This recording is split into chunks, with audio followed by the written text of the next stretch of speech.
오늘 그놈 목소리가 공개가 됐습니다. 그놈이라고 제가 좀 욕하는 것 같긴 하지만 그러나 섬뜩한 건 마찬가지입니다. 바로 박정훈 의원이죠. 박정훈이 오늘 국회 소통관에서 뭘 공개했습니까?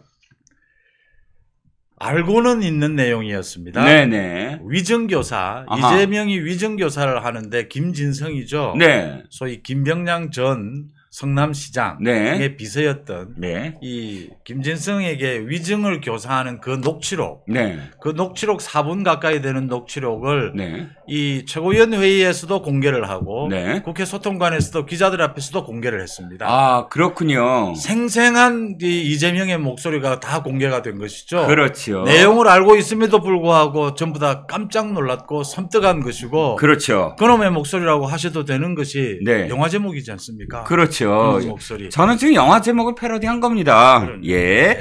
네. 자, 내용이 이런 겁니다. 그러니까 바로 김병량 시장의 비위를 어떻게든 캐내서 자기가 시장이 되려고 성남 변호사 시절에 KBS PD하고 손을 잡고 어떻게 이 김병량 쪽에 전화를 하려고 하는데 그냥 전화를 걸면 안 받아줄 것 같으니까 이 KBS PD를 꼬드깁니다. 아, 거기에 경상도 사투리 쓰는 검사는 누구고 전라도 사투리 쓰는 사람은 누군데 하면서 이름도 다 가르쳐주면서 검사를 사칭하라 라고 옆에서 코치를 합니다. 이게 이제 들통이 납니다. 들통이 나서 검사 사칭으로 사실 기소를 당하지요. 예. 그런데 이건 그때 얘기가 아니라 경기도 지사 시절의 얘기죠.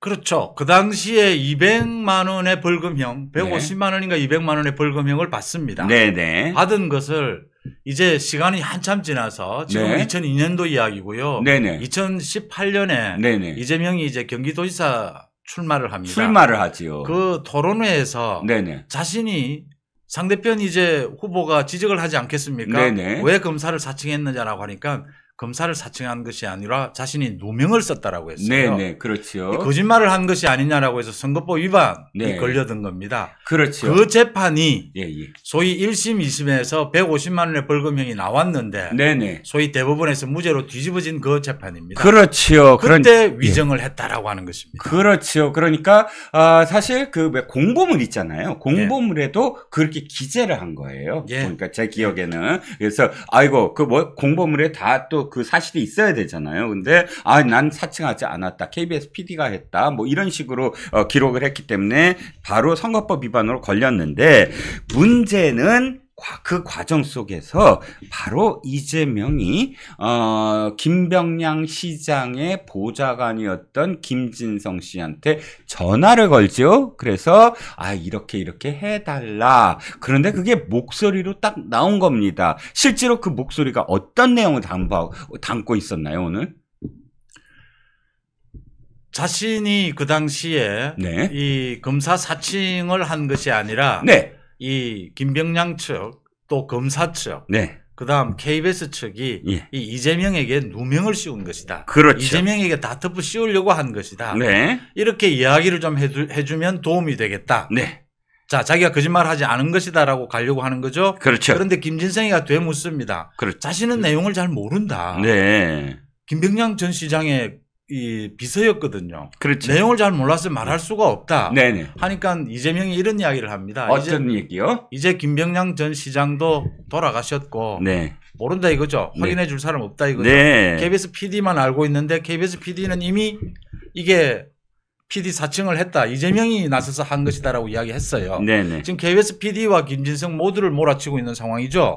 김진성에게 누명을 쓴 걸로 이야기해달라. 또 모른다라고 하니까 이 김진성에게 그러면 내가 어떤 식으로 이야기하면 되는지 예. 이 요강을 써줄게, 써서 예. 보내줄게라고까지 이야기하는 게 이 예. 녹취록에 담겨 있습니다. 그렇죠. 저도 오늘 이 녹취록을 들으면서 소름이 쫙 돋는 대목이 하나 있었습니다. 뭐냐? 어차피라는 표현. 예. 어차피라는 표현이 기가 막혔습니다. 자, 어차피 세월은 다 지나버렸고, 자, 이재명이 지금까지 주장한 대로 있는 그대로 얘기해 주세요라고 이야기하는데 어차피라는 말이 붙을 수가 있나요? 그렇죠. 어차피 있는 그대로 말씀해 주세요. 말이 되나요? 그렇죠. 안 되죠. 자, 어차피 사실대로 말씀해 주세요. 말이 돼요? 안 되죠. 어차피라는 말이 어떤 뜻이냐? 바로 어차피 우리 다 이거 참 다 끝났잖아. 김병장 전 시장도 돌아가셨고 어차피 시장도 돌아가셨어. 어차피 그거를 얘기 줄 사람이 없어요. 어차피 세월이 다 지났어. 어차피 그걸 기억하는 사람 없어요. 정말 기막히게 어차피라는 단어를 내셨는데 네. 김진성은 이 김병장 전 시장의 비서였거든요. 그렇죠. 아직 의리 관계가 좀 남아 있겠죠. 그렇죠. 그 부분이 남아 있습니다. 그렇습니다. 자, 재밌는 것이요. 예. 검찰이 이 녹취록을 어떻게 입수하게 되느냐? 어떻게 입수하죠? 중앙지검에서 네. 김인섭, 백현동의 김인섭을 수사를 브로커. 하면서 김인섭의 측근으로 활동하고 있었던 겁니다. 김진성. 그 유명한 브로커. 그러니까 와 저쪽 편에 붙었다가 이쪽 편에 붙었군요. 자, 예. 김진성을 압수수색을 하는데 네. 거기에서 녹취록이 나왔던 겁니다. 나왔구나. 그래서 검찰도 깜짝 놀란 것이죠. 깜짝 놀랐겠네요. 이건 뭐 완전히 뭐라고 해야 됩니까? 생각지도 않았던 소득이 생겼던 겁니다. 아, 그렇죠. 그래서 그때부터 이재명의 위정교사가 본격적으로 문제가 되는 겁니다. 그렇죠. 그러니까 제가 오늘 딱 이걸 느꼈어요. 어차피가 우리나라 말이 아니더라고요. 우리 순수 우리말이 아니고 한자더라고요. 아, 예. 어조사 어자니까 빼고 차피는 이러거나 저러거나 뜻입니다. 이제 우리말로 이렇게 된 우리말로 된 거죠. 이러거나 저러거나 아이고 좋은 게 좋은 거야. 만수산 드렁치기 뭐 어떠하리 이게 이 어차피가 바로 그런 뜻이거든요. 좋은 게 좋은 거다. 김병량도 모셨고 김인섭도 모셨고 그렇죠. 이쪽 저쪽 왔다 갔다 했으니까 그렇죠. 서로 좋은 게 좋은 거 아니냐. 그렇죠. 이렇게 넘어가자 이제 이 소리 한 거죠. 그렇죠. 그래서 변론 요지. 그러니까 아이고 내가 사실 필요로 한 내용을 보내줄 테니까 이 내용대로만 해라는 뉘앙스의 얘기들이 아주 속속들이 담겨 있었다는 겁니다. 즉 이 녹취록이야말로 당시에 이재명이 얼마나 다급했나를 아주 정확하게 묘사하고 있다는 겁니다. 이유는 이거지요. 얼마나 다급했으면 이재명은 이번에 결정적인 실수를 한 겁니다. 이재명이 갖고 있는 모든 혐의의 재판들 한번 기억해 보세요. 이재명이 실질적으로 전화를 건 녹취가 있습니까? 대장동 사건에서? 없어요. 뭐 백현동 사건에서 이재명의 목소리가 있습니까? 없어요. 다 정진상이나 유동규를 시켜서 합니다. 대북송금에서 이재명의 목소리가 있습니까? 없어요. 다 이화영을 시켜서 한 겁니다. 철두철미하게 자기는 다 숨겼습니다. 자기는 뒤에 있었어요. 근데 빼박이 하나 걸린 겁니다. 이것.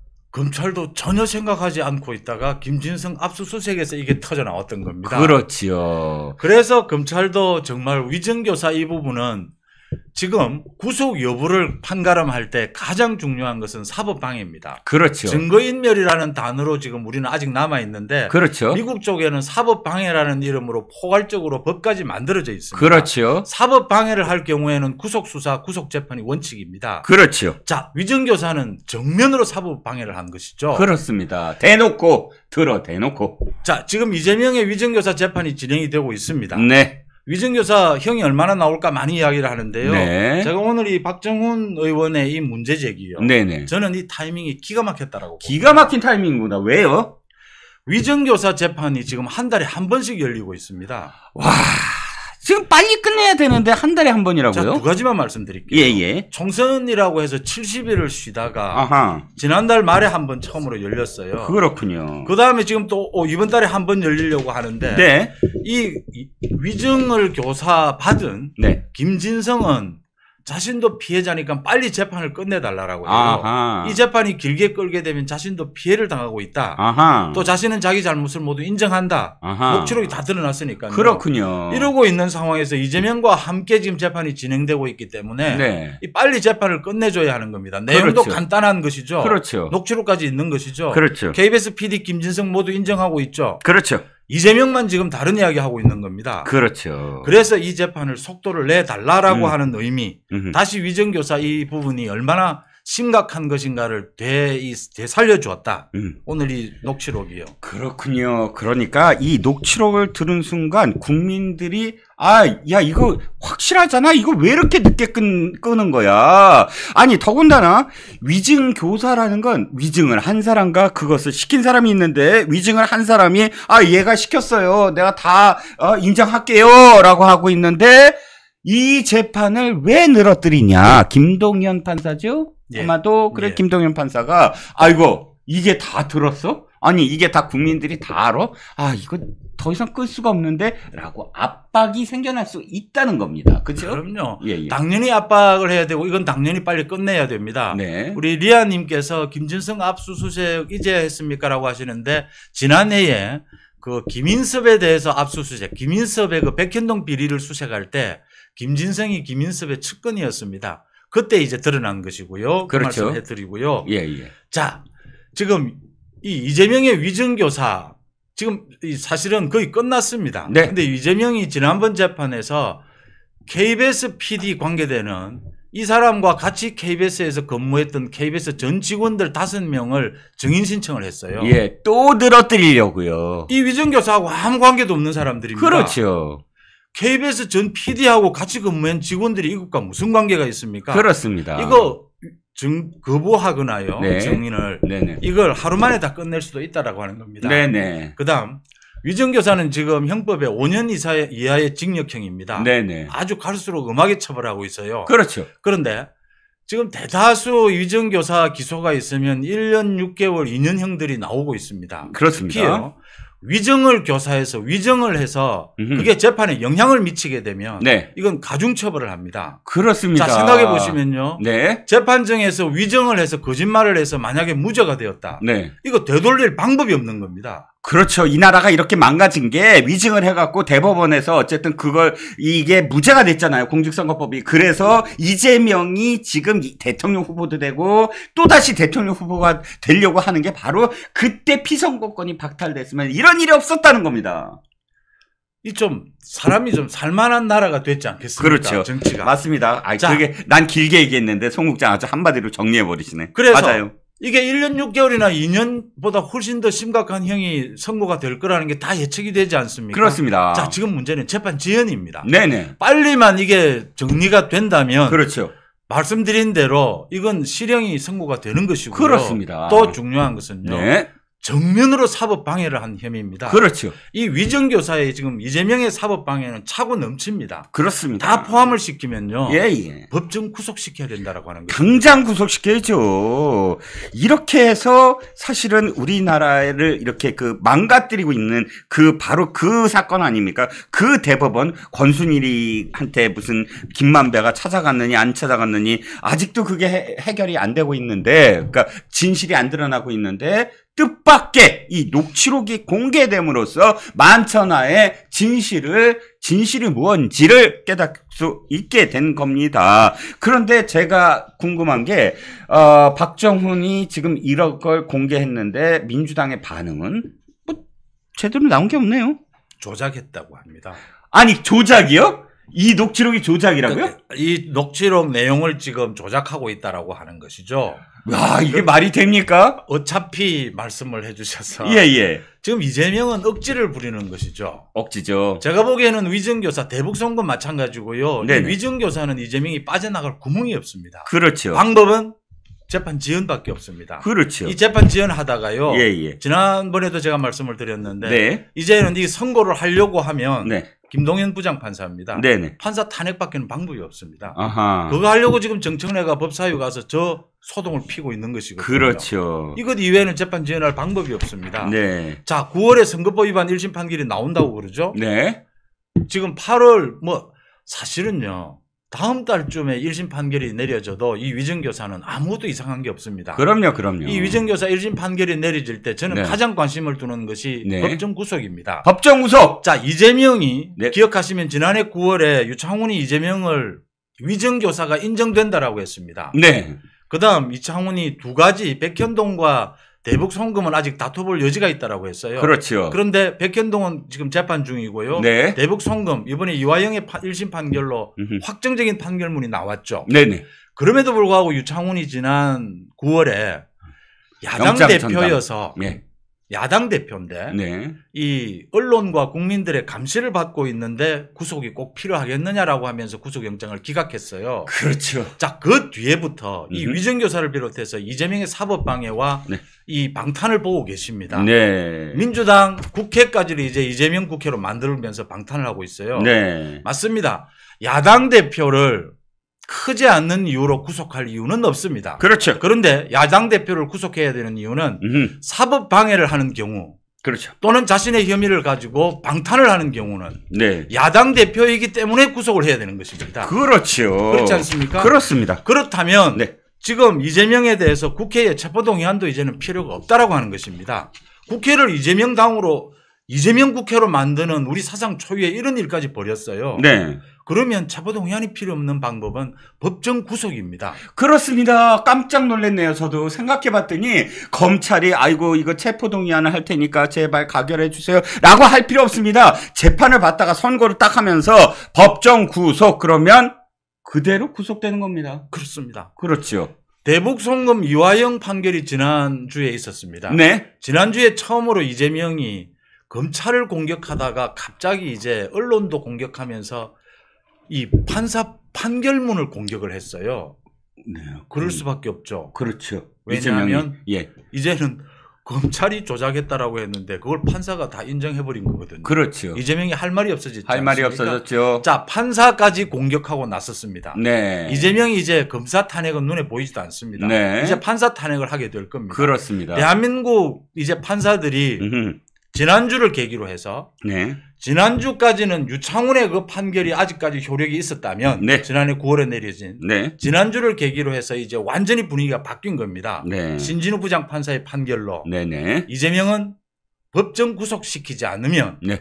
계속해서 사법방해를 저지르고 있다. 네. 방탄을 저지르고 있다. 네. 이재명은 판사까지 탄핵을 하려고 한다. 네. 자기 재판에. 네. 이런 결과 이런 분위기로 지금 넘어온 것입니다. 그렇군요. 그래서인지 오늘 조이대 대법원장의 그렇죠. 조이대 대법원장의 동아일보 인터뷰가 눈에 들어옵니다. 이게 연결이 될 것 같아요. 조이대 대법원장 이렇게 얘기합니다. 판결은 일관성을 지켜야만 사법부 독립고 국민 신뢰 회복 가능하다. 바로 지금 흔들리는 사법부와 관련돼서 조이대 대법원장이 한마디 한 거 아닐까요? 대법원장이 언론 인터뷰를 그것도 개별 언론사와 인터뷰를 하는 경우를 보신 적이 있습니다. 한 번도 못 봤습니다. 이렇게 한 번도 기억이 안 납니다. 전체 기자회견도 대법원장은 거의 하지를 않습니다. 그렇죠. 어쩌다가 뭐 출퇴근길에 한마디 하거나 뭐 이런 경우는 간혹 있을지 몰라도 네. 굉장히 이례적인 일이 벌어졌던 겁니다. 그렇죠. 이게 지금 제가 말씀을 드리는 이제 사법부의 분위기가 바뀌고 있다. 지난주를 계기로 해서. 그렇습니다. 조이대 대법원장이 언론 인터뷰에서 오늘 동아일보와의 인터뷰에서 이 이야기를 했습니다. 네. 도대체 판사들이 지금 힘이 없다, 뭐 판사들이 무력하다라고 하는데 예. 대한민국에서 어떤 힘이 있는 사람, 어떤 재력, 지갑이라고 표현했습니다. 예. 사람이라도 판사에게는 모두 복종을 한다. 판결에는. 예. 판사들이 정말 당당하게 흔들리지 말고 예. 좌고우면하지 말고 예. 권력, 정치 권력 앞에 좌고우면하지 말라는 소리입니다. 예. 이게 무슨 이야기겠습니까? 좌고우면하지 말고 일관성 있는 판결을 내려서 국민들의 신뢰를 얻으라라고 했습니다. 조이대가 지금 전국 3,000명 판사들에게 내리는 조이대의 메시지입니다. 제가 보기에는요. 그렇죠. 사법부는 민주주의와 법치주의 최후의 포로다. 너무 당연한 말인데 지금 조이대 대법원장이 이 말을 함으로써 속이 시원합니다. 바로 대법원장의 이 뜻이 전체 판사들한테 가길 바랍니다. 그래서 위법적이고 불법적이고 편법적인 재판 지연을 받아들이지 말고 법리에 따라서 증거에 따라서 지금 발악을 하고 있는 이 일당 무리들을 사실은 엄정하게 법의 이름으로 심판해야 된다. 이 말을 사실 대법원장이 했다고 저는 믿고 싶습니다.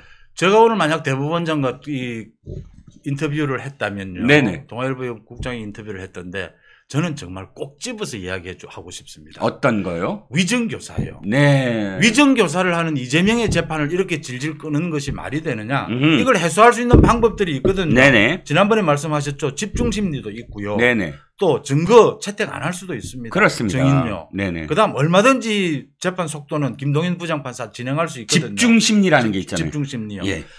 자, 대한민국에 지금 우리 판사들 재판부가 모두 생각을 해야 될 것이요. 네. 지금 이재명은 국회 권력을 가지고 대한민국의 사법 시스템 마지막 보루라고 하는 이 재판부까지를 쓸어버리려고 하고 있습니다. 그렇습니다. 판사들이 지금까지도 이 정치권의 눈치를 보고 유창훈처럼 이 야당 대표니까 구속시키지 말자 이런 소리를 한다면 네. 이건 지금 윤리로도 뭐로도 설명이 안 되는 겁니다. 안 되지요. 그 이야기를 조희대 대법원장이 하고 있다. 네. 조희대 대법원장이 가장 강조하는 것이 이 신속한 재판입니다. 네. 신속한 재판은 헌법에 보장되어 있는 국민들의 권리라. 그렇습니다. 이런 이야기를 했습니다. 그렇습니다. 지금 많은 분들이 또 이렇게 격려를 해주시는데 여러분들 혹시나 구독과 좋아요를 안 누르신 분이 있다면 지금 눌러주세요. 송원재 TV의 송원재 대표님이 지금 오늘 정말 다른 유튜브에서 보기 드문 그런 말씀들을 해주고 계시거든요. 그러니까 좋아요 꾹꾹 눌러주셔서 더 많은 분들이 이 이야기를 들을 수 있도록 해주시면 정말 감사하겠습니다. 자, 오늘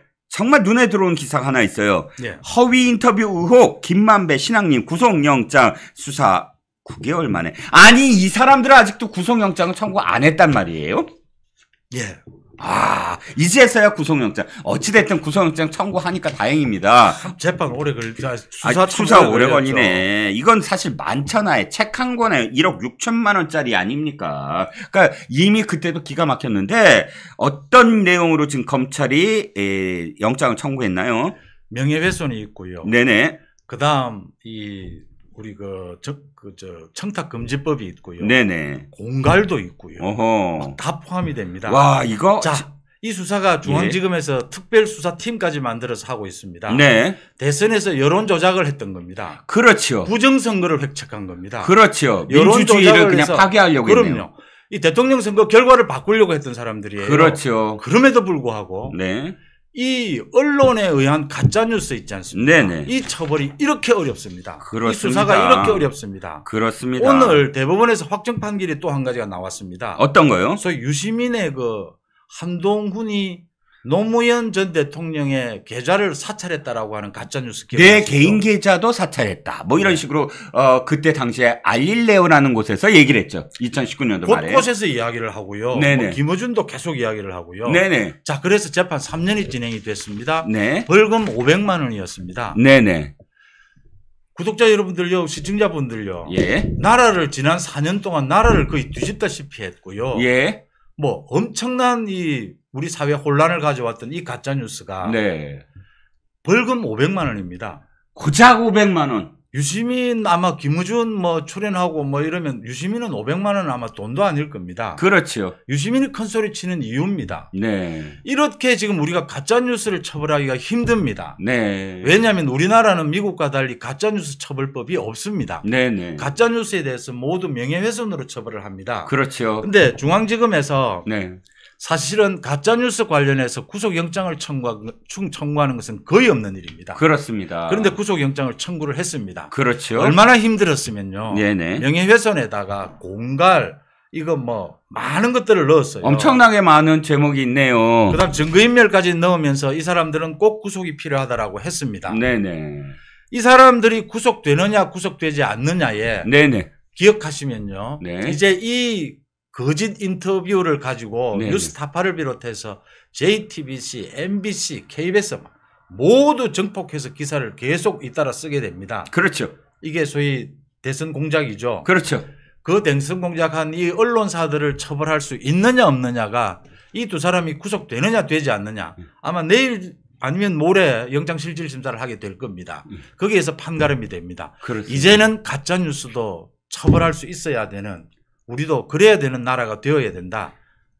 그 조작 방송, 그러니까 대선에 영향을 미치려고 신앙님이 있는 그런 뉴스타파에서 윤석열 후보와 관련돼서 6개월 전에 신앙님과 김만배가 만나서 온갖 가짜 인터뷰를 한 다음에 그것을 6개월 동안 묵혀갖고 바로 대선 전전날 터뜨려서 그것을 퍼뜨려갖고 대선에서 이재명을 당선시키려고 했던 그 조작 방송이 아직도 조작을 하고 있습니다. 어떤 내용으로? 바로 대북 송금과 관련해서 국정원에 문건 운운하면서 다 조작, 다 이거는 쌍방울의 주가 조작을 위한 것이다 라는 식으로 아직도 그런 이 조작 방송을 하고 있는데 참으로 부끄럽습니다. 왜 안 되느냐? 이런 상황에 대해서 여죄 여부를 확실하게 따져줘야 그런 가짜 뉴스를 생산하고 여론을 호도하고 대선에 개입하고 특정 정치인을 대선에 당선시키려고 하는 그따위 언론 같지도 않은 유사 언론이 횡행하지 않게 되는 거죠. 그래서 바로 이 구속영장이 참 중요하다는 겁니다. 뉴스타파, JTBC, MBC 압수수색했고요. 네. 기자들에 대해서도 압수수색했고 지금 소환 조사도 했고요. 네네. 그런데 전 방송이 다 그렇게 이야기하고 있습니다. 어떻게 얘기하죠? 우리는 가짜뉴스 한 적이 없다. 아하. 언론 탄압하지 마라. 아하. 자기들은 후보를 검증하기 위해서 의혹을 제기한 것이다. 아하. 가짜뉴스를 퍼뜨리는 사람들의 기본적인 주장입니다. 아하. 의혹을 제기하다 보니까 거기에 오보가 좀 섞여 있었다. 이걸 가지고 가짜뉴스라고. 가짜뉴스는 아시다시피 이게 허위라는 것을 알면서 의도를 갖고 뉴스로 퍼뜨리는 것입니다. 그렇죠. 언론 자유를 침해하지 말라라고 주장을 합니다. 그렇죠. 자, 제가 여쭤보겠습니다. 이 부분이 지난 대통령 선거 때 윤석열 후보와 이재명 후보 사이에도 논쟁이 있었던 것입니다. 그렇죠. 소위 2011년에 부산저축은행에서 김만배에 대해서 대출을 한 것이 있는데 이 수사를 중앙지검에서 무마했다라고 하는 것이거든요. 대검 그 중수부에서 당시에 이 윤석열 후보가 그렇죠. 무마했다라고 하는 가짜 뉴스입니다. 그렇죠. 아주 윤석열 후보의 그 당시에 대선 그 토론회에서의 설명이 명쾌합니다. 예. 부산저축은행에 대출이 있었고 수사가 착수가 됐다. 그런데 다른 부분에 대한 수사는 다 진행이 됐는데 이 부분은 수사가 중단이 됐다. 예. 왜냐? 이게 소위 PF라고 하는 것입니다. 이 소위 기획 대출이라는 거죠. 예. 부동산 기획 대출은 어떻게 됩니까?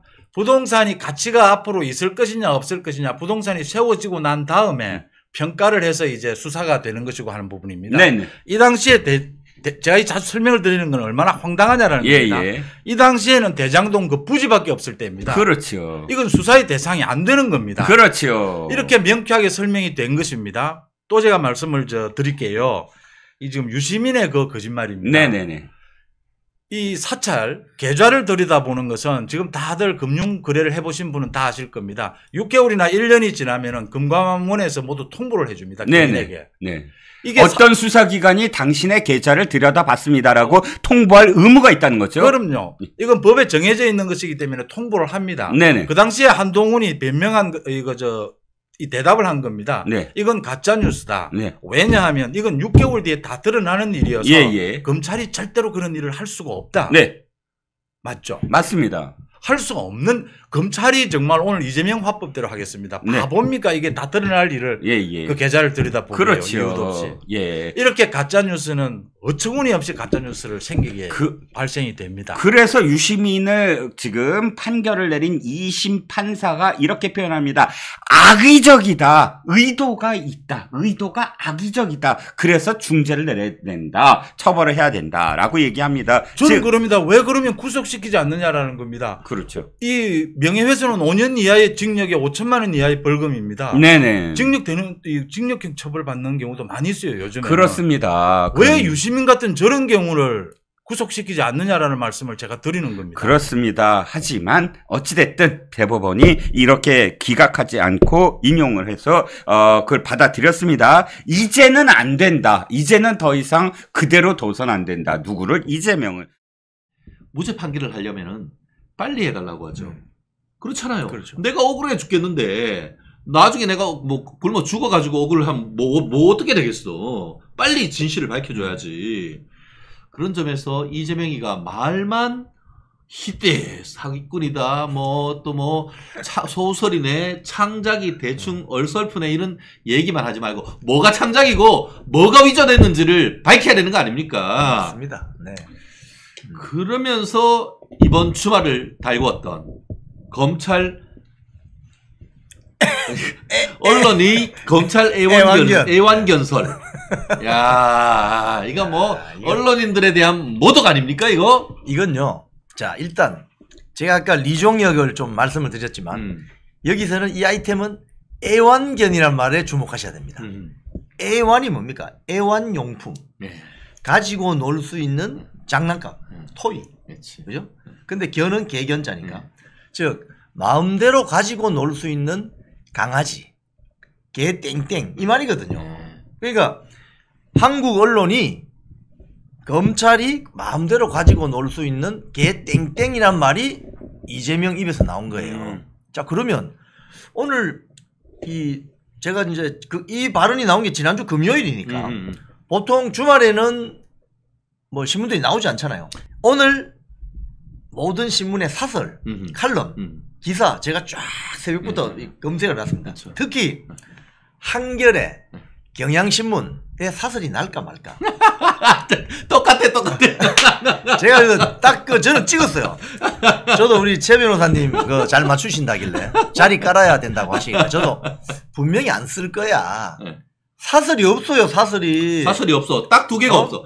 모든 신문, 심지어 부산 쪽에 있는 약간 뭐 중도 좌파 신문들조차도 다 쓰는데 유일하게 한겨레, 경향은 없어요. 하나도 없고, 그러고 경향은 뭐를 썼느냐? 경향 제가 한번 읽어드릴게요. 인권이요? 네, 경향에 썼는 거 한번 좀 읽어드릴게요. 참 진짜 제가 너무 재밌어가지고 썼는데, 여기 있다. 회의를 아예 비공개로 하자는 주장도 있지만 기레기, 인권 장사치 운운하는 대목에선 반대 의견을 용납, 경청하지 않는 섬뜩함마저 느껴진다. 저는 이거 이재명이한테 얘기하는 줄 알았더니만 이게 다른 사람한테 얘기하더라고요. 국가인권위원회 상임위원. 그러니까 예. 아니 똑같이 이런 그 기레기 뭐 이제 또 애완개 이렇게 했는데 그거에 대해서는 한 마리도 없이 아닥하고 엉뚱한 거에 대해서 얘기하는 이 작태는 뭐냐고요 이게. 이분이 성함이 김용모죠. 네, 김모. 예. 네, 김모 변호사님이라고 부산 출신입니다. 이분도 브레이크 없는 벤츠 쓰신 분이죠.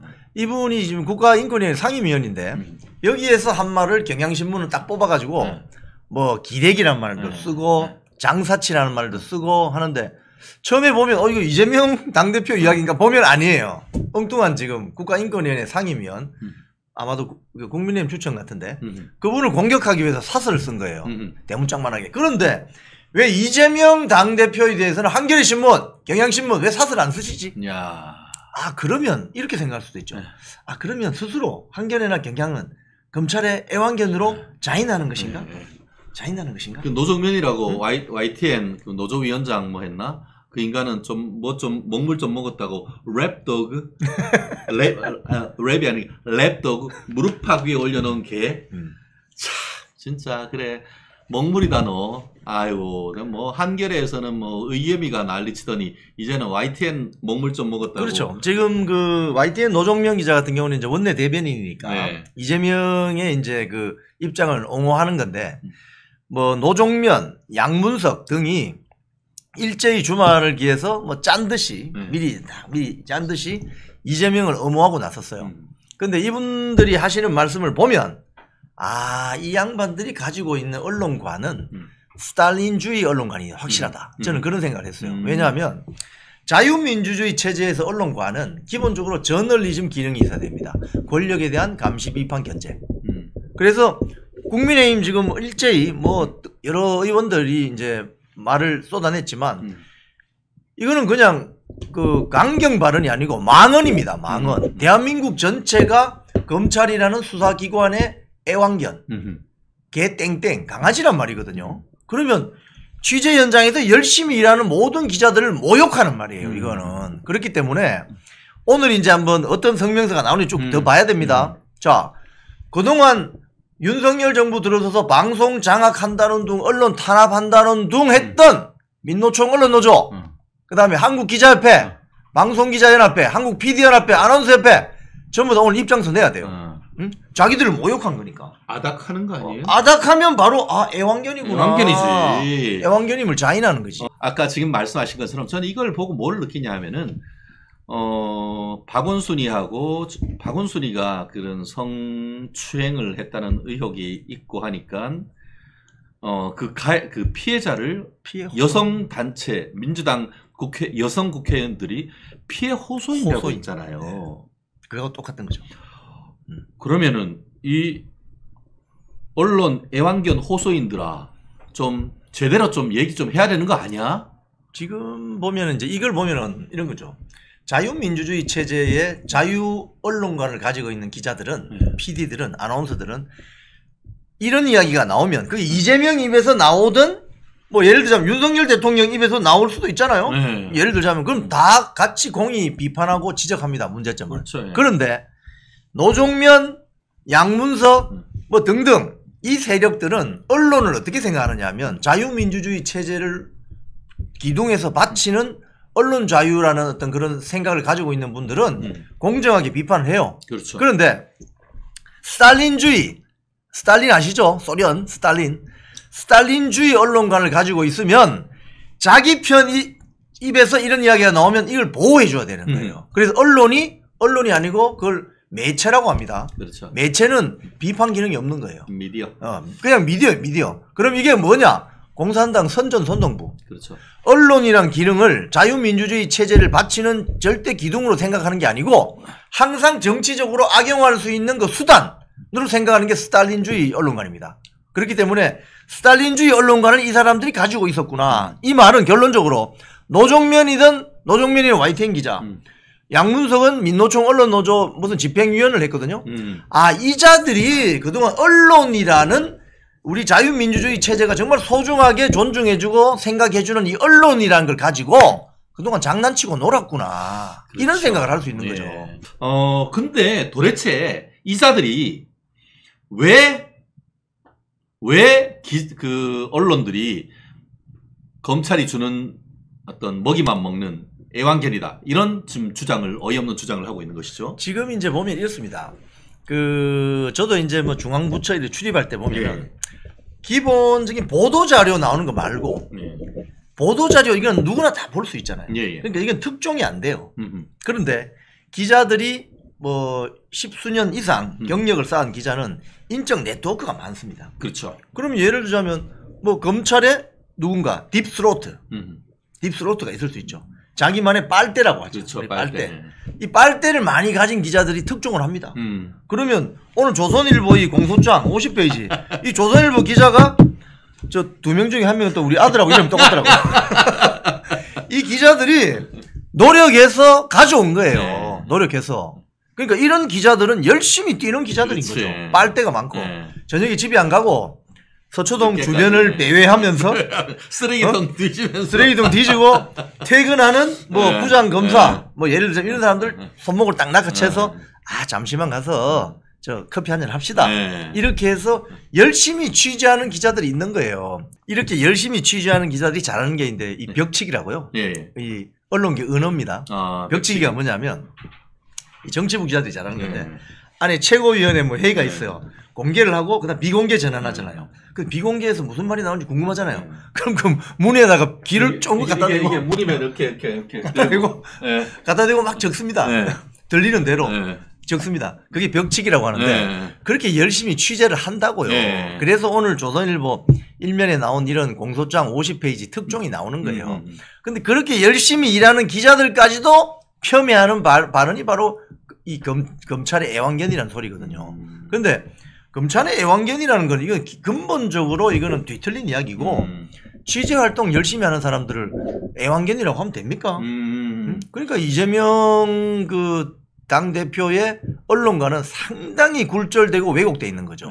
그렇죠. 그 언론 중에 소위 말해서 그 기레기라는 소리 들을 수 있는 그 언론도 있어요. 일부. 있어요. 왜냐하면은 이재명을 결사옹이하기 위해서 그렇죠. 지금 택도 아닌 거 들고 나와서 막 의혹 제기하잖아요. 오늘 뭐 전 언론이 애완견이란 거에 대해서 정말 회사의 명운을 걸고 신문의 눈이라고 할 수 있는 사설에 그런 부분을 집중적으로 다 쓴다는 것은 그게 굉장히 중요한 것이고 대한민국에 잘못하면 있을 수 없는 일이지만 지금... 대통령까지 될 수 있는 그런 그렇죠. 사람인데 그런 사람의 언론관에 대해서 질타하지 않는다고 하면 언론이 왜 필요하죠? 언론이 아닌 거지. 지금 보면은 경제신문까지도 오늘 뭐 한국경제, 서울경제, 매일경제 3대 메이저 경제신문까지도 그렇죠. 사설 쓰고 뭐 이 지적을 하고 있어요. 그런데 지금 입 싹 닦은 게 한겨레 경향 아닙니까? 한국일보도 오늘 사설 썼더라고요. 야, 맞아요. 한국일보도 썼어요. 경제신문까지 사설을 쓰는 맞아요. 이 중차대한 사안에 대해서 예. 왜 한겨레 경향신문 입 닫고 있는 거야? 아, 사설이란 것은 정말. 그 언론사의 입장이잖아요. 그럼요. 예. 그 언론사의 언론관.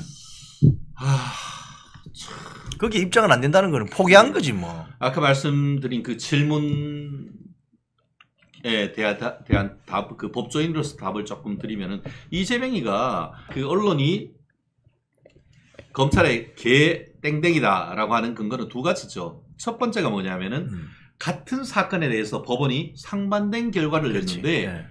이재명이 그 이화영에 대한 판결에 대한 이유만 계속 주구장창 받아쓰고 그 전에 있던 안부수에 대한 판결 이유는 아닥하고 있는 건 아니냐. 그거에 대한 불만. 또 하나는 좌파 인터넷 매체 뉴스타파. 그게 보도했는 것처럼 아니 국정원 문건에는 대북 송금이 쌍방울 주가 부양 목적으로 돼 있다고 하는데 왜 그거에 대해서는 얘기를 하고 있지 않느냐. 이 두 가지 의문 아닙니까? 이게 이렇습니다. 사기꾼들의 아주 기본적인 술책이 뭐냐면요. 들어보면 일부 팩트는 들어가 있어요. 근데 그 팩트를 살짝 뒤틀어요. 뒤틀어가지고 전체적으로 이 전후관계 흐름을 파악하지 못한 사람들이 보면 그럴듯한데 이렇게 들립니다. 그게 옛날에 저희들 저 대구 같으면 달성공원, 부산 같으면 태종대공원 가면 이거 동전 넣어서 컵 애들은 가라. 왜 애들은 가라고 하냐면 애들은 그걸 찾아내거든요. 순수하니까 동전이 어디가 있는지 찾아내는데 이 팩트 디테일기를 하는 건데 무슨 소리냐면요. 자, 리종혁을 통해서 조선노동당으로 간 돈이 얼마? 100억이잖아요. 100억. 근데 이 100억을 전체적으로 한 덩어리로 뭉뚱그려서 이야기하면은 안부수 같은 그 1심 선고가 나올 수 있어요. 전체적으로 뭉뚱그리면. 그런데 돈이 두 군데로 가잖아요. 목적이. 쉽게 하면 경기도 스마트팜. 그게 60억. 그 다음에 방북 대가 사례금. 이게 40억이잖아요. 그걸 따로 분리해서 보면은 이거 북한에 가기 위해서 방북 대가로 사례금 준 거 맞네. 이게 신진우 부장판사가 딱 분리해서 설명한 거 아닙니까? 그렇잖아요? 그렇죠. 그게 하나 있고, 그 다음, 5월 20일 날 1심 선고 마지막 변론 기일에서 뭐라고 했느냐.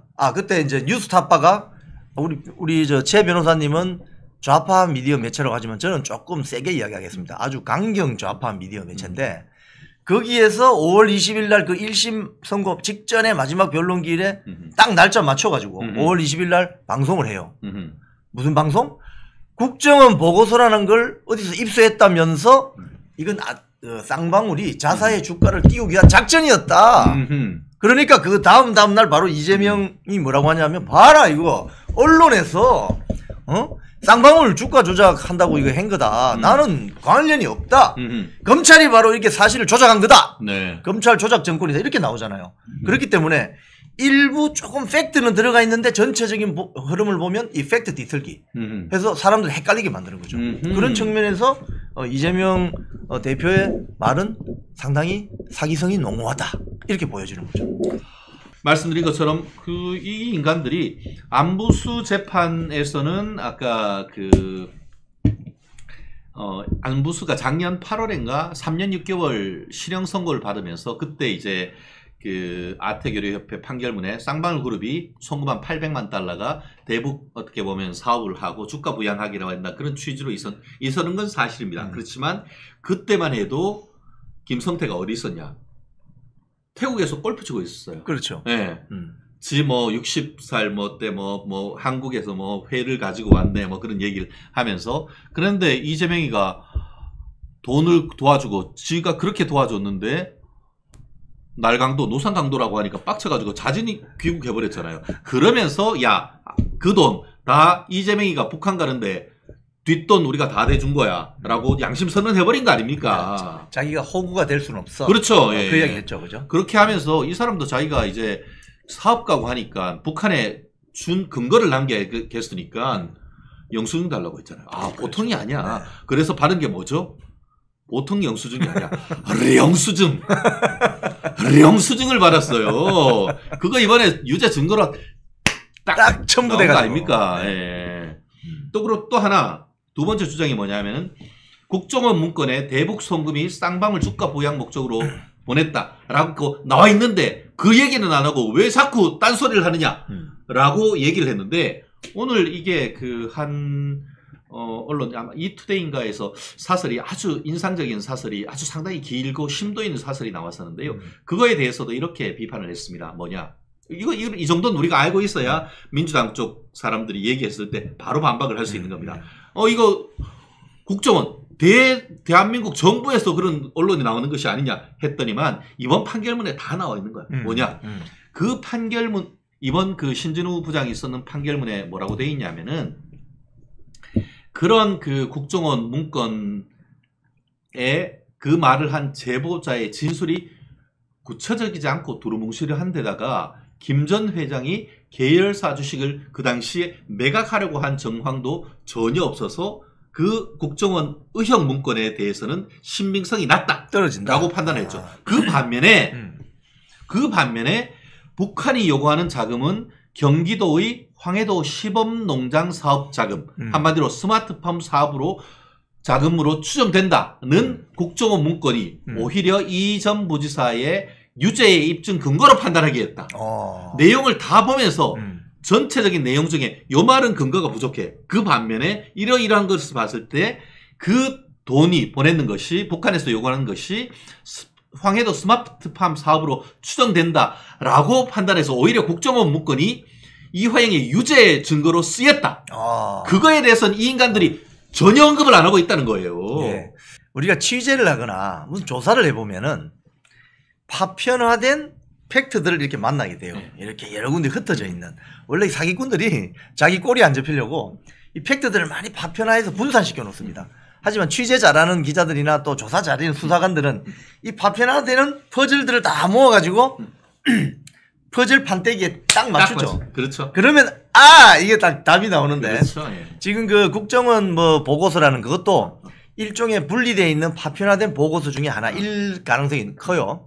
저는 그것도 의심하지만.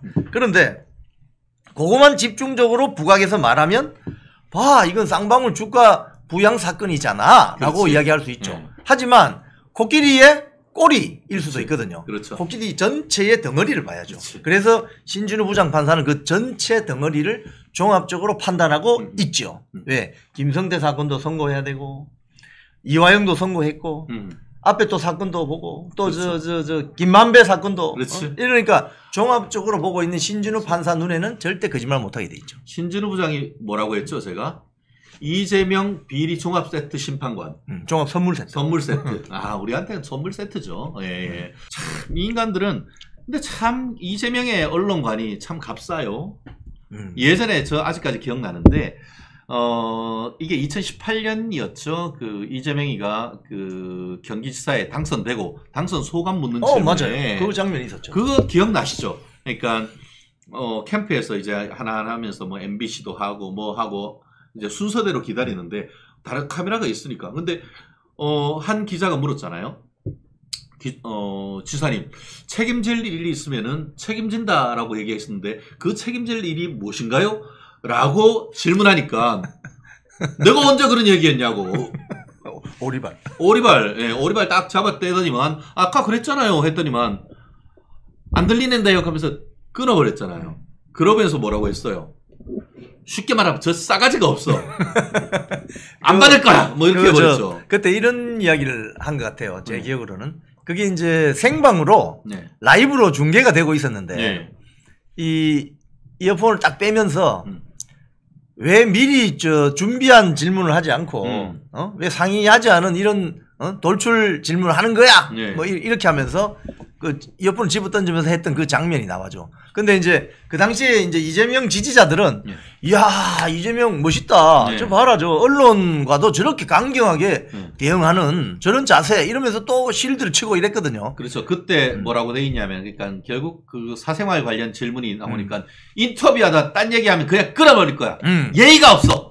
이렇게 하면서 발끈하기도 했고 실제 이어폰 빼고 인터뷰 중단시켜버렸잖아요. 중단을 시켜버렸죠. 그리고 성남시장이던 2017년 1월 같은 경우에는 자기 막말 또 그리고 또 욕설, 형 강제 입원 보도한 방송사를 향해 독극물 조작 언론 반드시 폐간시킬 것이다. 이렇게 얘기했지 않습니까? 아, 독약 제조회사네. 예. 그럼 우리나라 언론이 독약 제조회사. 네. 네. 제가 아까 스탈린주의 언론관이라고 했잖아요. 자기한테 잘 해주면 좀 쉽게 하면 마사지 해주고 립 서비스 해주는 언론은 아 훌륭해 이렇게 하고 자기한테 굉장히 비판적이고 크리티컬하게 나오면 저거 애완견이야 걔 땡땡이야. 네. 이게 언론이라는 어떤 자유민주주의 체제에서 언론의 역할, 언론의 기능에 대해서 이해도가 없는 거죠. 그렇죠. 그렇기 때문에 여기에 또 저 편승해서 맞장구 치는 이런 또 민노총 세력들 그렇죠. 그럼 똑같아요. 스탈린주의 언론관을 갖고 있는 거예요. 이런 사람들은 굉장히 위험합니다. 그렇죠. 굉장히 위험합니다. 결국 이 부분에 대해서 지금 뭐 노정면이나 아니면은 뭐 양문석이 이런 인간들은 뭐 애완견에 대한 모독이다 이런 얘기를 하는데 참 언론에 대한 생각이 참 저렴해요. 그리고 그러니까 이 인간들이 지들이 진짜 웃긴 건 언론에서 밥 먹고 살았어. 그런데 언론에 침 뱉는데 그 침 있는 물 벌컥벌컥 들이막혀지는 거 아닙니까? 지금 이게 우리가요 절대 역사적인 기록을 잊어버리시면 안 됩니다. 2017년 5월에 민주당 그 문재인 정권이 집권하고 나서 석 달도 안 돼가지고 민주당이 국회의원 의원 워크숍에서 공영방송 장악 문건을 배포하잖아요. 그렇죠. 이게 뭐 언론에 들어가서 폭로가 됩니다. 예. 그때 뭐라고 했냐면 KBS, MBC, EBS 등 이 공영방송 이사와 사장을 어떻게 쫓아내느냐 구체적인 지침까지 다 보여줍니다. 근데 사후적으로 보면은 다 그대로 진행이 됐어요. 그리고 작년에 있었던 고대영 전 KBS 사장 확정 판결에서 그 당시 파업이 불법이었다. 합법이 아니었다. 이렇게 딱 명시가 돼요. 자, 그러면 여기에 대해서 그 당시 홍위병처럼 난동을 부렸던 세력들은 반성합니다. 성찰합니다. 국민 여러분께 죄송합니다라고 해야 되잖아요. 입 싹 닦아버리고 한마디도 안 합니다. 그러면서 이 세력들이 이재명에 대해서는 뭐라고 합니까? 쉴드 치잖아요. 이 세력이 기본적으로 이렇게 양심적이지 않아요. 그렇기 때문에 이 자들이 방송이나 언론 탄압이라고 이야기하는 그것은 완전 이건 가정스럽고 어불성설이고 말도 안 되는 짓입니다. 그렇기 때문에 여기서 오늘 뭐 국민의힘 김장겸 의원이 이제 MBC 사장 출신이니까 뭐 이런 이야기를 했네요.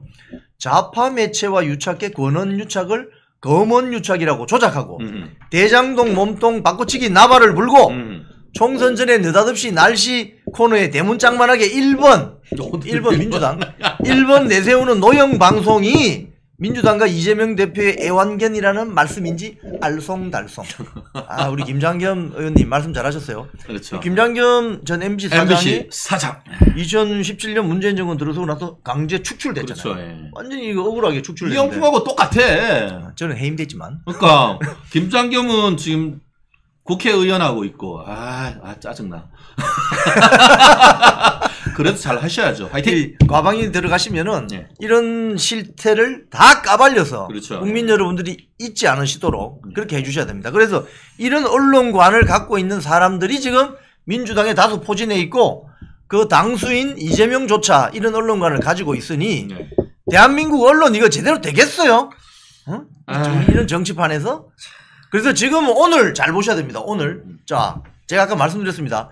민노총 언론노조, 한국기자협회, 방송기자연합회, 한국PD연합회, 아나운서협회 등등등 이 단체가 오늘 이재명의 검찰의 애완견, 대한민국 언론이 검찰의 애완견이라고 하는 것에 대해서 성명서를 쓰는지 입장을 표명하는지 보세요. 안 쓸 거라마. 안 쓰면 같은 거지. 애완견. 애완견임을 자인하는 거죠. 아니 사실 대한민국의 실질적 권력자가 누굽니까 지금? 이재명이는 대놓고 그러잖아. 여의도에서 내가 여당인 것 같아. 그리고 지금 다른 우리 국민의힘 의원님들 같은 경우에도 여의도 대통령은 이재명이 아니야 이렇게 얘기합니다.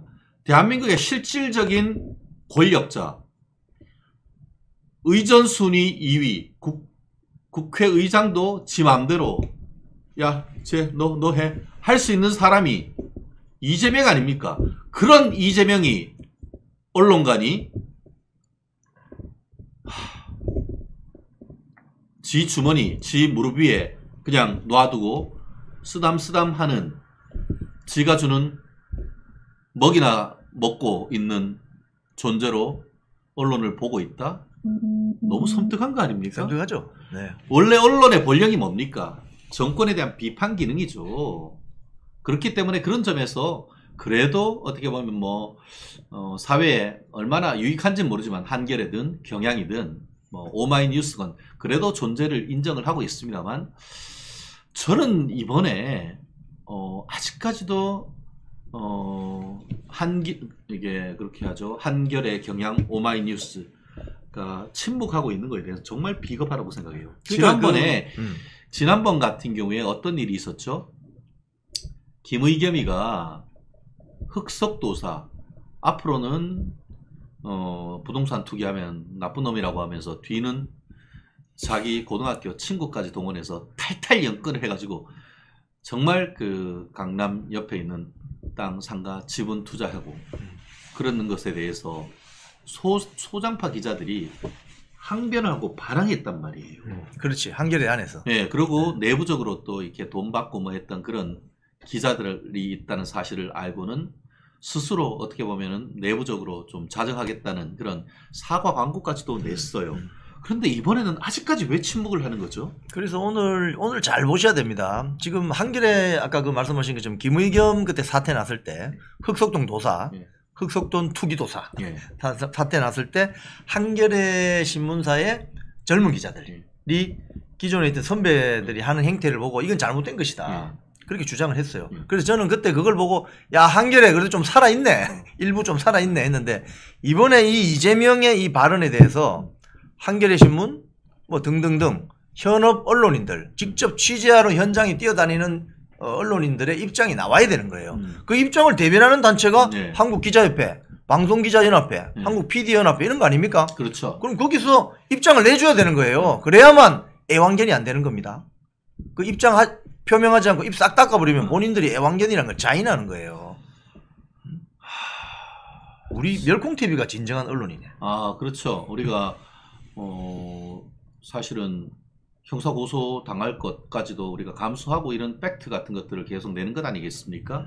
근데 너무 걱정하지 마이소. 제가 누굽니까? 아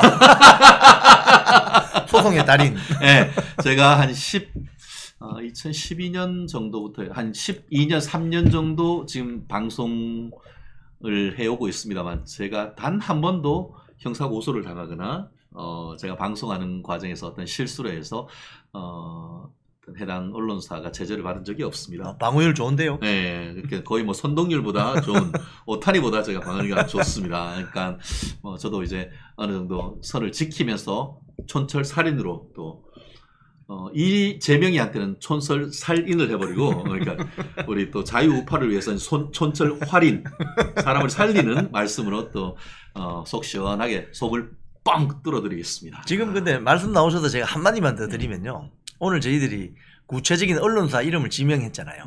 한겨레 경향신문. 자 이렇습니다. 한겨레 경향신문이 좌파 신문이라는 거 대한민국 사람들 다 알잖아요. 그걸 인정한다고. 왜냐하면 여기는 북한이 아니고 대한민국이기 때문에 좌파 신문이든 우파 신문이든 그걸 인정한다고. 인정하는데 공이 인정하지만 대한민국을 유지하는 근본적인 어떤 진리, 틀은 있단 말입니다. 그게 뭐냐면 자유민주주의, 헌법, 언론 자유 이런 거 아닙니까? 그러면 이재명의 이 발언에 대해서는 좌파 신문인 한겨레 경향이라 하더라도 오마이뉴스라 하더라도 뉴스타파라 하더라도 여기에 대해서는 언급을 해야 되는 거예요. 그래야 언론이란 대접을 받을 수가 있습니다. 근데 하지 않고 입 싹 닦아버리면 언론이란 대접을 못 받습니다. 그렇기 때문에 우리가 지적을 하는 거예요. 오늘. 그렇습니다. 아까 제가 말씀드렸죠. 성남시장이던 2017년 1월 이재명 성남시장은 자신에게 막말 욕설을 하고 뭐 형 강제 입원 이 관련해 가지고 보도한 방송사를 향해 독극물 조작 언론을 독극물. 반드시 폐간시킬 것이다라고 했습니다. 이 자들가 대한민국의 대통령이 되면은 조중동, 뭐 KBS 다 폐간되는 겁니다. 독극물인데 독극물 살포하면 사형시키겠다는 거 아닙니까 언론을? 이게 화학물 제조 회사로 지금 착각하시는데 원래 저 언론이 입법, 행정, 사법 3부, 삼권 분립 체제에서 원외 4부라고 이야기하잖아요. 그래서 언론은 원래 시끄러운 데입니다. 기본적으로 뭐 이야기를 많이 쏟아내는 데니까 아침만 이 조간신문만 봐도 얼마나 많은 주장들이나 그렇죠. 칼럼들이 쏟아집니까. 근데 그런 것들을 다 이렇게 읽으시고 아 저렇게 생각할 수도 있겠구나라고 생각하면 되는 거예요. 그렇죠. 근데 그걸 독극물 제조 회사인 것처럼 이렇게 표현해 버리면은 그건 기본적으로 그거는 자유민주주의 체제를 인정하지 않는 사상관이거든요. 그렇기 때문에 자유민주주의 체제에서 큰 이 체제를 지탱하는 기둥인 언론의 역할을 그런 식으로 오독을 하게 되면 아, 이 사람은 저 공산주의 체제 스탈린주의 언론관 가지고 있는 사람이구나. 그러면 대화가 안 되는 거예요. 대화가 기본적인 대화가. 그래서 아주 곤란하다는 거죠. 이재명의 제3자 뇌물죄 공소장을 입수했다. 야, 예. 오늘 이재명 송금 대북 송금 공소장 50쪽 대분석 갈갈이 발려준다. 네. 찢어주네요. 찢어주네. 오, 아이 참 아침에 종이를 그냥 찢어주네요. 예, 아침에 그냥 정신이 버쩍 드는 말입니다. 예, 예. 감사합니다. 네, 죄명학 깜빵 가자. 네, 애영님 비나이다, 비나이다. 그래요. 참 국민들이 이렇게 바라는 건데 법원에서 좀 들어주시죠. 네, 자 이재명 끝났다. 자백만이 살 길이다. 오늘 1심 그러니까 수원지방검찰청에서 이재명이를 재판에 넘긴 50쪽 공소장에 어떤 내용이 있느냐. 이재명 대표는 방북 동행을 바라던 우리 김성태 전 회장이 북한이 요구한 방북 의전 비용을 대납한다는 사실을 알고 이를 승인했다. 라고 공소장에 쓰여 있는데 이재명이 김성태 전 회장이 북한 측과 자신의 방북 비용을 300만 달러로 합의한 직후인 2019년 7월 북한 측 인사에게 직접 방북 요청을 하려고 전화 환담 계획까지 세웠대. 지가 대통령이야? 대통령 놀이하다가 꼴 좋네. 네, 이런 새로운 사실을 공소장에 적시한 것으로 확인됐다라고 합니다. 그리고 또 이재명이가 북한의 리종혁 조선 아태위원회 부위원장과 전화를 할 계획을 세운 것은 2019년 7월 24일부터 나흘 동안 필리핀에 열린 제2차 아태평화 번영 국제회의 때다. 이런 보도가 나왔습니다. 이거 도대체 어떻게 봐야 되는 겁니까? 이게요, 시청자 여러분. 그 조중동, 한겨레, 경향, 뭐 한국일보 등등 메이저 신문들이 조간 기사를 보통 새벽 3시쯤 올려요. 근데 이 기사는 보면 새벽 5시에 넘어서 올라와요. 왜? 다른 언론사는 못 쓰게. 특종. 일부러 늦게. 이런 게 특종입니다. 물 특종. 먹이는 거지. 예. 예. 그럼 지금 아마 뭐 중앙일보, 뭐 동아일보 난리 났을 거예요. 예. 뭐 이 연합 뉴스까지. 그러니까 이제 이걸 공소장이라는 게 참 입수하기가 쉽지 않지 않습니까? 그럼요. 예. 그걸 핵심 내용을 이제 추려가지고 완전히 오늘 특종 기사인데 이 특종 기사의 핵심은 우리 돈으로 한 40억. 40억이 300만 달러가 북한에 누구에게 갔다? 그 인수자가 리종혁이 누군지를 아셔야 됩니다. 먼저 이 돈이라는 게 왔다 갔다 하면 준 사람 받은 사람 있잖아요. 그럼 받은 사람이 누구냐? 이게 우리가 잘 이런 이야기 잘 안 해요. 언론에서. 제가 오늘 우리 말씀 좀 드리겠습니다. 언론 전문가 이종혁 씨는 아태평화위원회 뭐 무슨 회장이죠, 그죠? 부회장인가, 그죠? 자, 이종혁 씨 아버지가 누구냐? 이기영 작가입니다. 이기영은 그럼 누구냐? 이 충남 출신인데 6.25 전쟁 전후로 자진 월북했습니다. 야. 왜냐? 이 사람은 공산주의자거든요. 조선 프롤레타리아트 예술자 동맹 회장이었습니다. 카프라고 우리 카프. 맞아요. 카프. 카프. 야, 시험 경향신문하고 관련 없이 경향성을 가진 작가 모임. 시간 편향성을 가진. 그렇지. 우리 고등학교 때 다 기억난다. 공산주의자, 사회주의자, 예술자 동네. 맞아요. 네. 카프 회장이에요. 이 네. 사람이 자진 월북을 해가지고 김정일하고 고등학교, 대학교를 같이 다닙니다. 그런데 이 이기영의 아니지 이종혁이가 리종혁이 김정일과 고등학교 대학교를 같이 다니는데 이기영의 첫째 아들이 리펑이고 셋째 아들이 이종혁입니다. 그런데 김정일이 이펑 그러니까 이종혁의 형의 와이프 성혜림을 뺏었군. 낚아채가지고 이런. 그래가지고 이 이기영 작가가 너무 이 실망을 해가지고 말년에 작품 활동을 안 했다는 이야기가 있습니다. 즉 김정일이 빼앗아간 성혜림 그러니까 자기의 형수죠 형수. 그렇지. 이종혁의 형수가 성혜림입니다. 헐. 그러니까 이종혁에게 이 40억이 간다는 말은 무슨 말이에요? 그 돈은 바로 김정은이 조선노동당에 바로 들어간다는 소리지. 그래서 그게 유죄가 남는 거네요. 그렇지. 야. 그러니까 이 돈을 받은 수령자가 누구냐? 이걸 제대로 아셔야 돼요. 야, 이거는 우리 지난번 우리 신 부장님이 쓴 판결문의 그 맥락을 읽은 영어로 read between the lines. Between the lines. 야, 그 속에 숨겨진 얘기네. 발음 좋으신데요? 아, 전 뭐 시카고 발음, 여기는 영국 발음. 우리 해외에 계시는 동포 여러분들의 이해를 돕기 위해서 가끔은 아니, 유럽에서 많이 보시더라고요. 그럼요. 감사합니다. 예, 말씀드린 것처럼 지금까지 밝혀지지 않았던 새로운 팩트가 나온 겁니다. 우리가 뭐 지난번에 이재명이 9월달에 그 서울중앙지방법원에 구속영장 청구했을 때에 검찰이 그때 영장실질심사할 때 쓴 내용을 보면은 이화영이가 이와 같은 대북 송금과 관련되는 보고를 17번 받았다라는 얘기를 썼음에도 불구하고 당시 유모 부장판사 갸우뚱 뭐 이러면서 뭐 좀 조금 더 뭐 소명이 좀 부족하다라는 취지로서 발로 팍 차버렸는데 이번에 새로운 사실이 확 들어가는 겁니다. 그러니까 이게 전화를 추진했다. 이건 이제 리종혁에게 왜 이렇게 매달리고 하느냐. 즉 리종혁이 김정일의 동기 동창이니까 김정일의 아들인 김정은 바로 통할 수 있는 거죠. 통하지 서로. 바로 통하는 거죠. 아재 평소 때 삼촌 하고 따라다녔을 거 아닙니까? 삼촌이지 뭐. 예. 삼촌이라 부르는 사람이 이종혁이니까. 그러니까. 거기에 라인을 뚫으면 그러니까. 된다고 생각한 거죠. 그렇죠. 예. 네. 그래서 이건 어떻게 보면 이재명의 지시에 의한 것이 거의 확실시되는 그런 그렇죠. 부분이죠. 그렇죠. 네.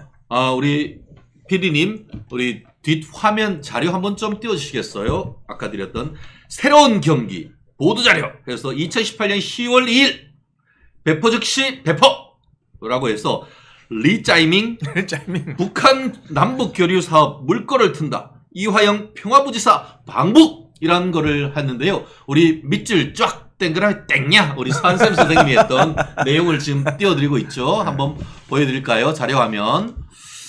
아까 말씀드린 것처럼 이재명 남북 교류 사업 물꼬 튼다. 그 시점이 2018년 10월 2일. 이때가 언제죠?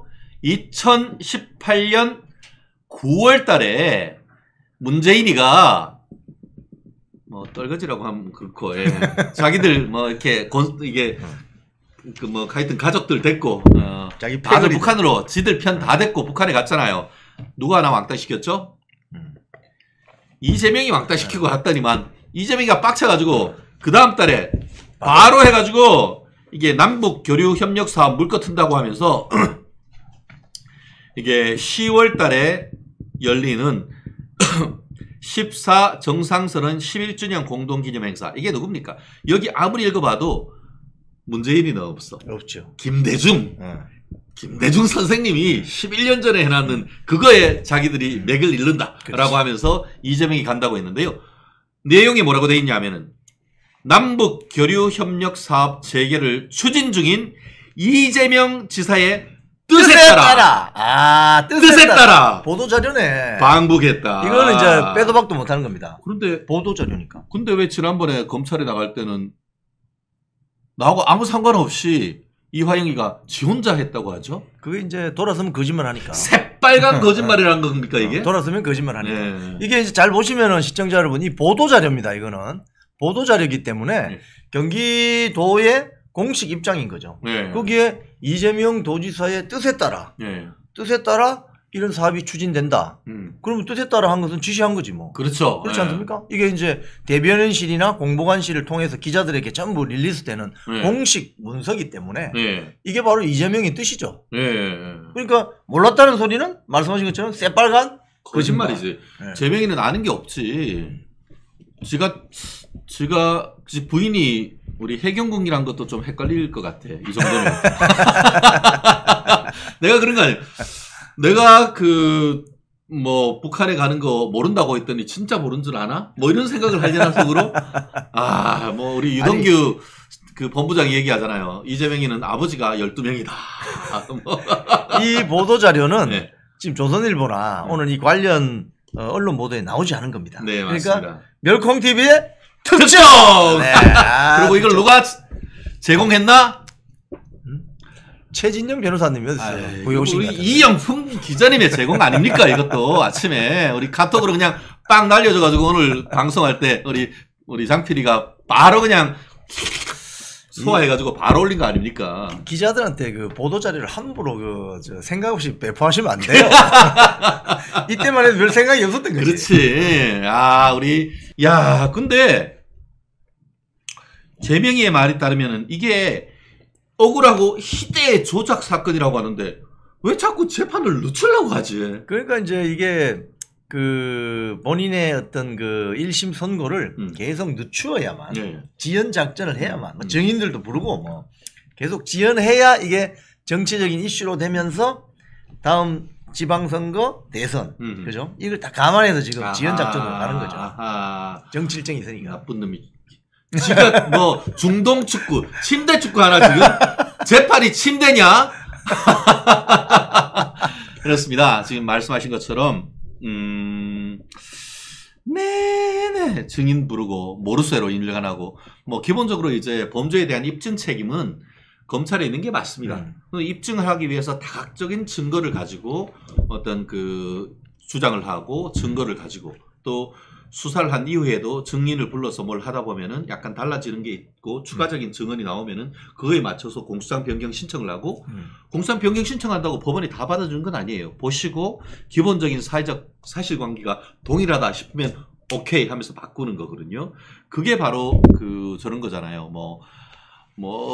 받아주는 대로 정리해 이따 얘기할 거지만 안부수 재판에서는 분명히 이게 쌍방울이 800만 불 갖다 준 게 쌍방울 주가 조작하려고 했는 것이다라고 1심 판결. 확정 판결도 아니야. 1심 판결하는 과정에서 검찰의 공소장에 그런 내용이 일부 있었다고 얘기를 하고 앞뒤 다르다고 하지만 지금 그 이후에 김성태가 해외에 가 있다가 이재명이가 그렇게 돈 대주고 1억 5천 좀 쪼개기 후원해주고 했는데 지를 노상 강도에 비교하니까 이게 빡친 거 아니에요. 그래서 야 나 한국 들어갈래. 이러고 하면서 들어와서 다 부른 거 아니에요. 그렇죠. 그러니까 사실관계가 추가적으로 발견돼서 뭘 달라졌는데 그걸 검찰이 불러주고 조작했다는데 이거 한번 판사가 판결문 조작했습니까? 판결문 조작했다는 소리 아니에요 지금? 그렇죠. 이게 지금 여기 댓글에도 나오지만은 지금 저희 오늘 방송에서 공개한 이 보도 자료. 그럼 보도 자료도 조작했니? 지가 지거 조작하는 인간이 있구나. 그러니까 이게 지금 말이 안 되는 게 계속 이제 상황이 불리해지니까 또 다른 소리를 하고 또 다른 의혹을 제기하고 검찰이 다 조작했다. 검찰 조작 정권이다. 이런 식으로 정치 공세로 몰아가잖아요. 그렇죠. 공판은 기록과 증거로 하는 거지. 그러니까 거기에 상응하는 기록과 증거를 내놔야지. 그게 나오지 않고 정치 공세를 하게 되면 그거는 사실 공판이 아니고 깽판이지. 깽판이네. 맞네. 그렇지 않습니까? 이화영 씨가 지금 9년 6개월 1심 선고를 받고 지금 아까 멘붕이 와서 2심 또 들어가게 되면 실토를 할 수도 있어요. 그렇죠. 예를 들면 그죠? 제2의 유동규. 이렇게 가다가는 이거 완전히 그래서 아마도 유동규 씨가 좀 많은 도움이 될 것 같은데. 그렇죠. 예. 선례가 있으니까. 김성태 씨는 지금 약간 뚜껑이 열려가지고 야 이거 안 되겠다. 내가 있는 그대로 이야기해야 되겠다고 해서 지금 7월 6일입니까? 7월 16일입니까? 7월 14일입니까? 7월 13일일 네. 거예요. 그때 이제 1심 선고가 있잖아요. 네네. 그럼 거기에서 김성태 씨가 또 어떤 이야기를 할지도 모르죠. 그렇죠. 그렇기 때문에 모든 상황들이 이재명 대표에게 불리하게 지금 돌아가고 있습니다. 그러니까 드디어 뭐 기자들한테 뭐 애완견 이야기도 하고 뭐 검찰이 조작했다고 하고 또 뭐 뭐 국정원 보고서 뭐 그 뉴스타파에서 보도를 하니까 그걸 흔들면서 봐라 언론에서 네네. 뭐 이거 이 쌍방울이 자사의 주가 띄우기만 한 거다. 이런 식으로 자꾸 팩트를 비틀죠. 아, 그렇죠. 예. 그럼 전체적인 흐름을 이 사기꾼들을 알 수 있는 방법은요. 전체적인 흐름을 이렇게 아시고 계시면은 아, 저 친구 저 거짓말 하는구나. 그렇지. 사기치는구나 알 수 있어요. 근데 네. 한 건 한 건 보면 잘 모릅니다. 한 건 한 건 보면은 아주 미꾸라지처럼 빠져나가기 때문에 이게 주인이를 잘 모르는데 전체적인 흐름을 쭉 보시면은 아, 이거 사기치네. 구라치네. 거짓말하네. 미꾸라지네. 알 수 있죠. 그렇죠. 이게 참 그러니까 진짜 희대의 조작 사건이고 억울하면은 하루라도 빨리 진실을 밝히고 실토해야죠. 실토. 뭐 실토하는 것은 자백하는 거니까 좀 지는 안 될 거고 실체가 이렇다. 저게 왜 조작된 거를 입증하는 증거를 내면 되는 거잖아요. 증거 없으니까. 뼈 때리네. 팩트니까. 네. 팩트니까. 팩트 폭격. 네. 지금 우리가 이제 이 돈이란 게 뇌물수수 사건 이런 거 많이 이제 보시겠지만 그렇죠. 돈이란 거는 꼬리표가 붙어 있습니다. 그렇죠. 어느 누가 누구에게 돈을 보내면 지금 이종혁이한테 간 거 아닙니까? 리종혁. 리종혁에게 갔단 말은 조선노동당 김정은에게 간 거거든요. 그 돈은. 그 돈이 40억이 어디 쓰였나? 뭐 핵폭탄 만들 때 쓰였겠지. 쉽게 이야기하면.